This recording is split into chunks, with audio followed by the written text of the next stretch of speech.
Chapter 18. Edgamar. Quaid relaxed cautiously in his room at the Hilton Hotel.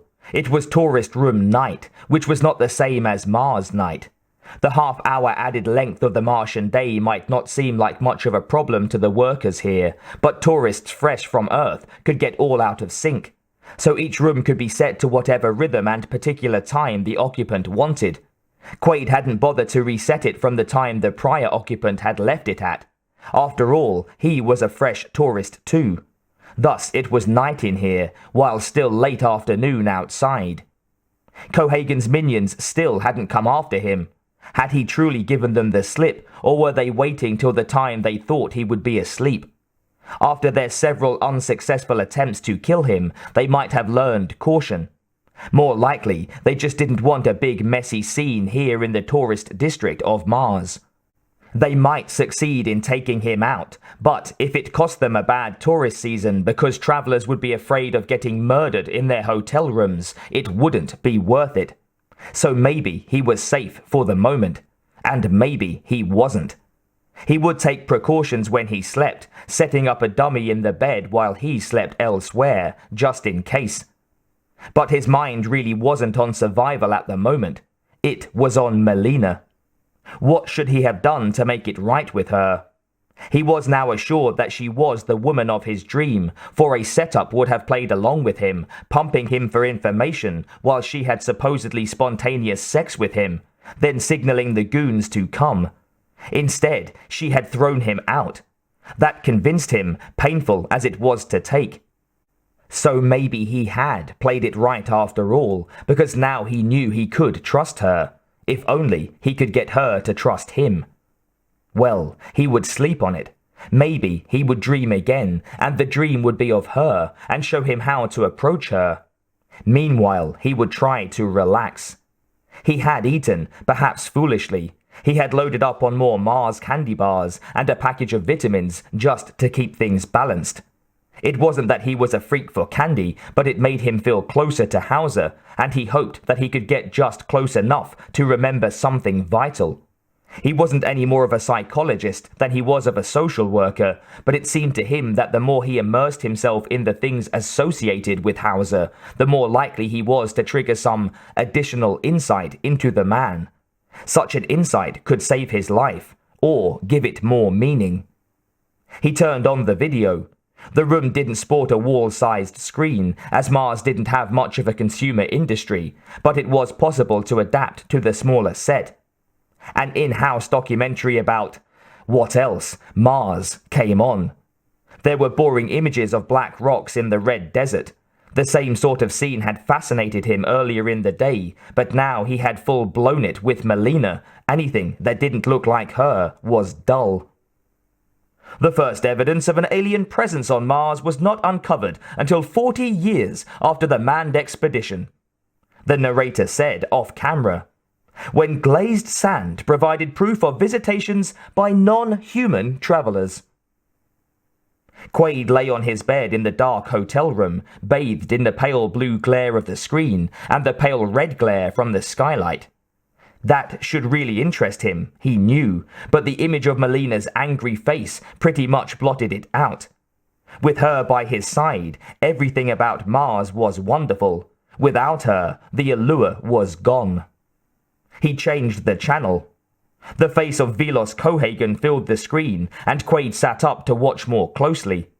Cohagen was delivering a speech from his office. Tonight, at 6:30 p.m., I signed an order declaring martial law throughout the Mars Federal Colony. I will not tolerate any further damage to our mineral export operations. Mr. Kawato and his terrorists must understand that their self-defeating efforts will only bring misery. Quaid regarded the face of his enemy. Why was Cohagen declaring martial law? What was the point? With the power of administrator, and with the agency at his fingertips, it seemed ridiculously redundant. But that was the way of politicians. As long as things appeared to be above board, they could continue with all the dirty work they pleased below decks. The news report changed. Here was something else they never mentioned to Earthlings considering emigration to Mars. The scene was of an airlock in which 4 shackled prisoners were standing. The air was being slowly let out of it. It was evident that the prisoners knew this and were helpless. Francis Aquado, defacing public property, the announcer said. Judith Redensek and Jeanette Weil, resisting arrest. Thomas Zachary, treason. The depressurization continued. The prisoners gasped, suffocating. Their mucous membranes bled. Their eyes bulged. The camera focused on each in turn, the close-ups showing all the detail a sadist could desire. This was obviously death by torture. Not only was it evidently standard, here it was so firmly established that it was done openly, televised for a mass audience. That said something ugly about the nature of the audience. On Earth, at least, the dirt was usually swept under the carpet. The screen went dark. He had turned it off involuntarily. He held his head, lost. If the penalty for defacing public property on Mars was an agonizing death, that meant that anyone who made graffiti was doomed if caught. If an innocent person was arrested on a trumped-up charge and resisted, that resistance became grounds for execution. Treason might be no more than stating an objection to such policies. He was already guilty of them all. He hated Cohagen, and he had in effect defaced public property when he resisted arrest because he would be blamed for the broken spaceport window. There was no doubt he was guilty of treason because already he condemned the government of Mars. If there ever appeared before him a magical button labeled "Abolish the Mars government," he would push that button in an instant. But the chances were that the Mars government would catch him first and push the button marked "Abolish Hauser Quaid." Yet there was supposed to be a secret locked in his head that could blow it all wide open, if he could just remember it. He was startled by a knock at the door. He froze on the alert. Would the goons knock? The knocking was repeated. Mr. Quaid? He hesitated, then decided to answer. After all, the goons would probably just have broken in or fired bullets through the door. Yes. I need to talk to you about Mr. Hauser. Quaid had used neither name at this hotel. He was registered under the name of Brubaker. That meant that this was no routine caller. The voice seemed familiar though, and Quaid squinted with the effort of trying to place it. It was no good.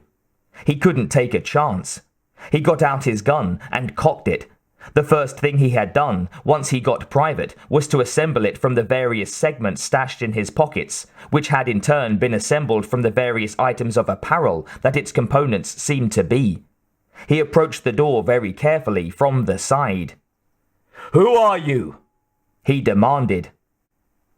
Dr. Edgamar. The muffled voice came. I work for Rekall Incorporated. It's difficult to explain, Edgamar said. Could you open the door, please? I'm not armed. Quaid opened the door, carefully, ready to shoot. An unthreatening intellectual in a tweed jacket stood there. Seeing him, Quaid finally knew where he had heard the voice before. It was the narrator from the Rekall commercials he'd seen on the subway, back on Earth. The commercial that had triggered this whole chain of events. Quaid trained the gun on the man and glanced down the hall. Don't worry, Edgamar said. I'm alone. May I come in? Quaid pulled the man roughly into the hotel room and closed the door. He frisked Edgamar, but found no weapon. This is going to be very difficult for you to accept, Mr. Quaid. I'm listening, Quaid said tersely. I'm afraid you're not really standing here right now. Quaid could not repress a chuckle, though he was tense. You know, Doc, you could have fooled me. Which might be exactly what the man was doing. So far, he had mentioned neither Cohagen nor Melina, and Quaid would not be able to trust him anyway. He could claim to be from Melina to lull Quaid and get him to go along peaceably into the trap that Cohagen had set. But this ploy was interesting, even in this nervous situation. What could Cohagen stand to gain by convincing Quaid he was somewhere else? It would be easier to send him somewhere else, such as to hell, riding on a bullet through the brain. As I was saying, you're not really here, the man insisted, and neither am I. Some delusion, if the doctor shared it with the patient. Quaid squeezed Edgamar's shoulder with his free hand, verifying its solidity. Amazing. Where are we? At Rekall. Quaid's cockiness wavered. Could this be making sense? He had gone to Rekall and suffered severe disorientation. In fact, his world had collapsed, making him a hunted fugitive. You're strapped into an implant chair, Edgamar continued, and I'm monitoring you at a psychic probe console. I get it. I'm dreaming, Quaid said sarcastically. And this is all part of that delightful vacation your company sold me. Only no pre-packaged dream would have included that scene with Melina, where instead of fulfillment he had received a painful setback. Only reality did that kind of thing to a man. Not exactly, Edgamar said, not bothered by Quaid's attitude. Doctors learned early not to be moved by their patients' reactions. What you're experiencing is a freeform delusion based on our memory tapes, but you're inventing it yourself.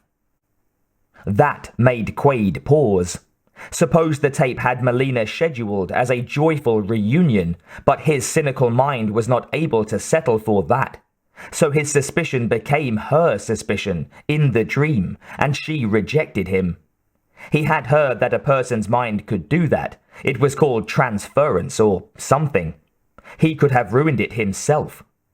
Still, he didn't buy it. Well, if this is my delusion, who invited you?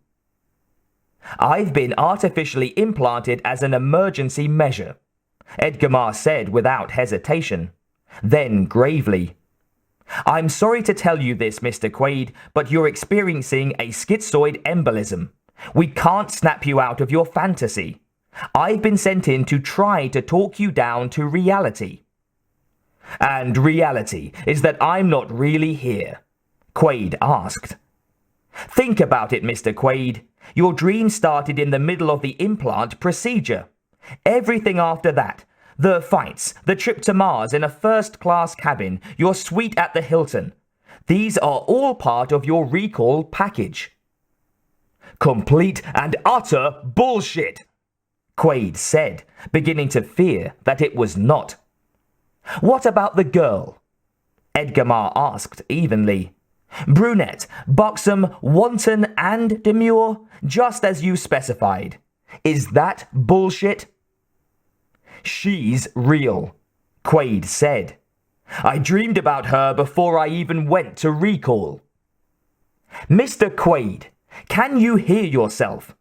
Edgamar asked persuasively. She's real because you dreamed her. That's right. And indeed, he believed it, not expecting the doctor to understand. Edgamar sighed, discouraged. Perhaps this will convince you. Would you mind opening the door? Quaid jabbed his gun into Edgamar's ribs. You open it. No need to be rude. The man straightened his shoulders and walked to the door. Quaid shadowed him, ready for anything as the man opened the door. Anything except what he saw. Laurie stood on the threshold. Quaid did his best to absorb this extra shock.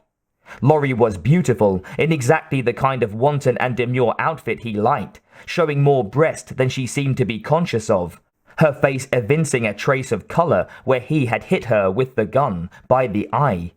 He was abruptly sorry about that. He had never hit her before. Laurie put on a brave face, almost like holding back tears in front of a sick child. There was not the slightest indication that she had ever been anything but Quaid's adoring wife. "Sweetheart." But she had blasted away at him with the gun. She had tried to knock him out and to kill him with a kitchen knife. His scratches from those slices were still healing. She had become seductive only to distract him while she watched Richter and Helm approach on the monitor. She had told him how their entire relationship had been implanted, except for the past 6 weeks. Sweetheart. God help him, he wanted to believe her. If this was a dream, then her attack on him had never occurred, and she really was his adoring woman. "Please come in, Mrs. Quaid," Edgamar said. Hesitantly, Laurie entered the room. Her hips still moved in that way that used to drive him crazy, and still did. He might not love her, but he sure as hell didn't hate her either. Then why would he have cast her as such a villain in his dream? To make a pretext to get rid of her so he could go after his Mars woman? That made ugly sense. A crazed mind. He could not afford to do that in reality. Neither could he afford to trust her. Quaid pulled Laurie close to him and roughly frisked her. Even in this he hurt, because his travelling hands verified just how good her body was. He had caressed that body so many times and had had such delight in it. How could he doubt her now? "I suppose you're not here either," he said gruffly. He was coming across to himself as boorish, but what choice did he have? One mistake meant disaster. "I'm here at Rekall," she said. Quaid laughed and pushed her away, but he was hurting inside. If only she would break and curse him and say she hated him. Then he would feel justified in treating her like this, whether this scene was dream or real. "Doug, I love you," Laurie said, her eyes moist. "Right, that's why you tried to kill me." He had to maintain the pose, covering his awful doubt. "No," she protested, breaking into tears. "I would never do anything to hurt you. I love you. I want you to come back to me." Her despair was heartbreaking. "Unbelievable," he muttered, but his certainty was shaken. It would be so easy to take her into his arms. "What's unbelievable, Mr. Quaid?" Edgamar asked. He assumed a reasonable tone. "That you're having a paranoid episode triggered by acute neurological trauma, or..." Now his voice was derisive. "That you're really an invincible secret agent from Mars who's the victim of an interplanetary conspiracy to make him think he's a lowly construction worker." Quaid's certainty, such as it was being further undermined. The recent events he had experienced certainly did seem nonsensical now. The things that didn't make much sense. How better to explain them than as the product of a slightly deranged, dreaming mind? Edgamar looked at him with great sympathy and kindness. "Doug, how many of us are heroes? You're a fine, upstanding man. You have a beautiful wife who loves you." Laurie beamed at Quaid with pure affection.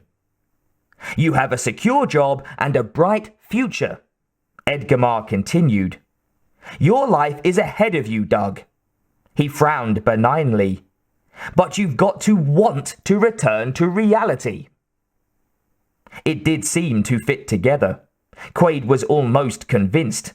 Certainly, he had wanted to be an adventurous hero, but this adventure had pretty well turned him off that sort of thing. He had wanted a beautiful woman, and in fact, Laurie was that. So her hair wasn't dark. Was that cause to throw her away? Considering the way Melina had treated him.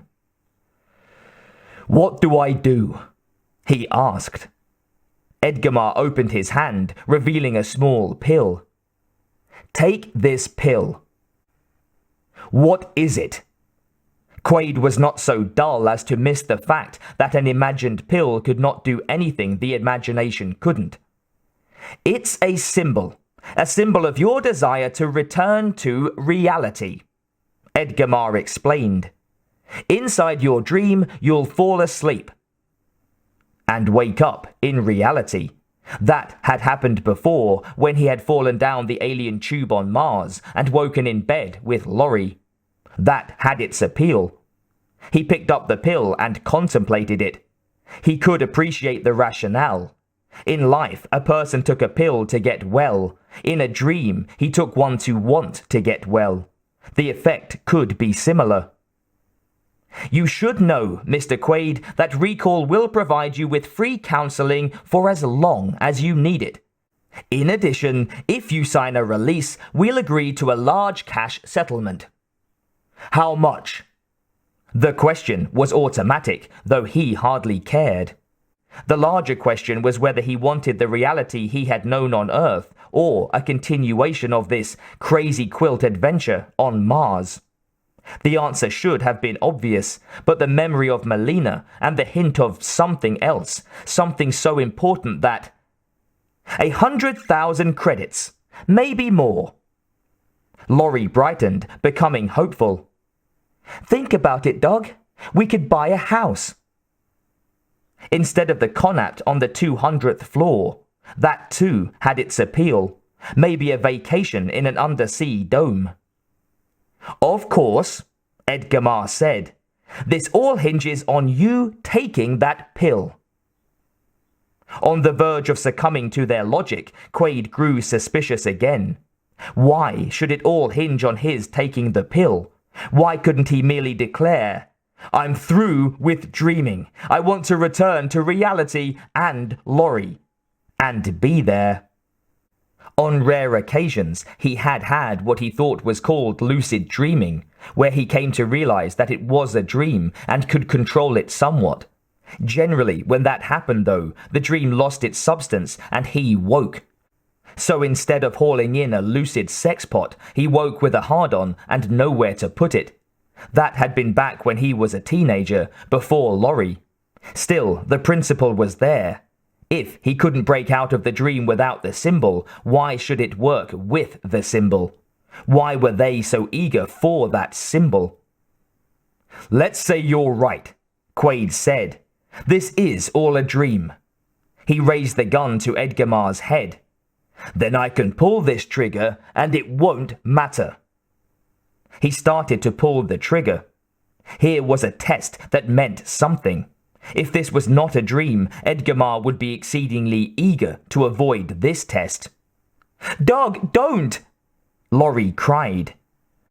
But Edgamar remained preternaturally calm. His eyes and voice expressed his unselfish concern for his patient. It won't make the slightest bit of difference to me, Doug, but the consequences to you would be devastating. In your mind, I'll be dead. And with no one to guide you out, you'll be stuck in permanent psychosis. Was it possible? Psychosis was a disease of the mind. Could his own act determine which way his mind went?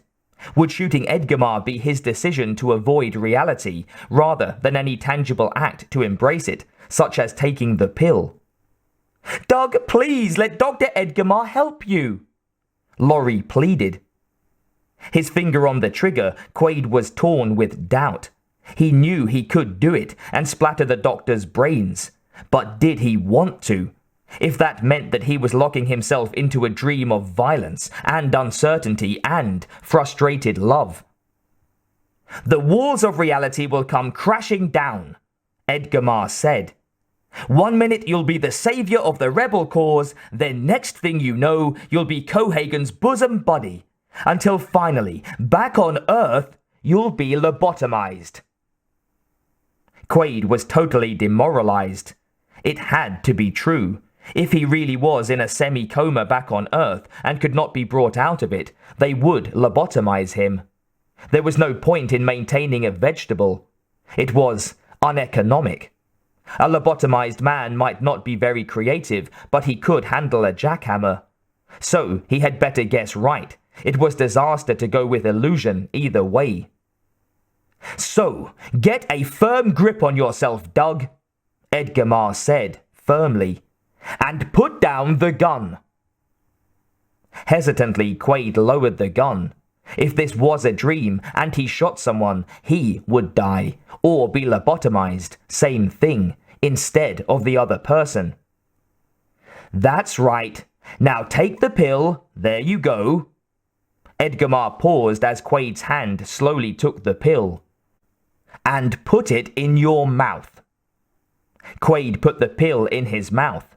It tasted exactly like a pill, but of course it would, in a dream as well as in reality. And swallow. Edgamar continued, as if talking a blinded pilot down to a landing. Quaid hesitated. Edgamar and Laurie watched with great anticipation. Go ahead, Doug, Laurie said. But he was racked with indecision. Suppose this wasn't a dream, then the pill might be, in fact, probably was, a knockout dose, or even lethal. Then he saw a single drop of sweat trickle down Edgamar's brow. His Hauser reflex took over. Abruptly, he swung his gun at Edgamar and fired. The plastic explosive in the plastic gun sent the plastic bullet straight through the man's head. Blood splattered in a dense circle on the wall. Then the bloodstain exploded, blasting Quaid backward through the air. A big hole appeared in the wall. He had guessed wrong. His dream world was crashing down, exactly as Dr. Edgamar had said it would. Then he struck the far wall and sank to the floor, dazed. 4 Mars agents stormed through the hole in the wall and grabbed hold of him. But this wasn't the end of the dream. This was the confirmation of the Mars reality. They had not attacked him before because they were trying to catch him alive, to find out what he knew. When the pill didn't do it, they burst in to grab him physically. It made perfect sense. Reassured, he started to fight back. They were trying to handcuff him, but he elbowed a jaw, dislocated a shoulder, and shoved and kicked his way out of their grasp. He pulled clear of an agent who was holding his foot. They weren't using guns, they were trying to wrestle him down. Hands touching the floor for balance, he staggered towards the door. He was about to get away, and to hell with the dream. But there was someone stood before him. He looked up. Laurie blocked his path. Oh, okay. He started to move again, and her foot smashed his face. He staggered, hurt more by her antipathy than by the blow. He didn't want to strike her again. It had been bad enough back on Earth. He had paused only momentarily, but that gave the others time to grab him and restrain him. He tensed, ready to heave the ones on his arms into each other, head first. Then Laurie kicked him in the testicles, and the planet went up in pain. He stopped resisting. There was nothing but the agony and her treachery. She had said she loved him. As if from a distance, somewhere beyond the radius of the pain, he heard her talking. That's for making me come to Mars! You know how much I hate this fucking planet! No, he didn't. He had thought it was just a pose to discourage him from wanting to go there. Evidently not everything about her had been an act. The agents cuffed his hands behind his back. He was helpless. Then Laurie kneed him in the face, knocking away most of the rest of his consciousness. Vaguely, he felt himself being dragged to the door. Laurie had done him one favor at least. She had finally convinced him of her true feelings towards him. He would never again be deceived by her. Not that he was likely to get the chance. His consciousness faded out. Laurie spoke into a wireless video phone. I've got him, she said, smiling as Richter's face appeared on the screen. Bring him down, said Richter. Laurie puckered her lips into a silent kiss. Ciao. The transmission ended.